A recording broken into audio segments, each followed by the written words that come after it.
We are preparing the legal teams to go and present and defend our positions, and we're looking for a favorable. And he also pushed back on the idea, the misinformation that Iran, for example, was sponsoring our court case in the International Court of Justice.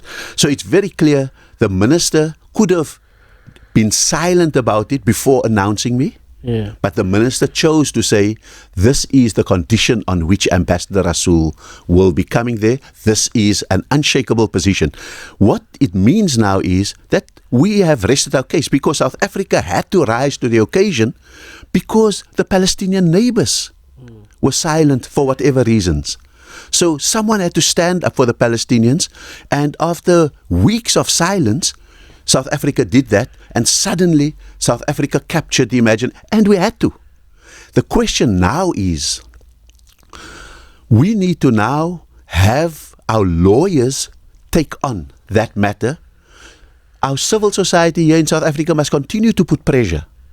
Yeah. But the government needs to now rest its case, have it won in the ICJ, take it where it must go, but it means that we don't have to use the megaphone as a government any longer. We need to use the legal platform in order to win the case, because there are also values attached to 31% of our population being unemployed. There's also values attached to whether 20,000 orange farm workers lose their jobs because we can no longer export oranges to the United States under AGOA. There's also values attached to, for example, Ford workers losing their jobs if there's disinvestment from if those senators succeed. Yeah. So I think we need, as a government, and myself as the government's representative, we need to have a whole dashboard of values that we say, okay, we have done this much on those values in Palestine. We're going to push it through legally now.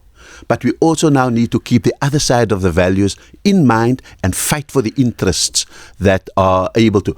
The same thing with Ukraine.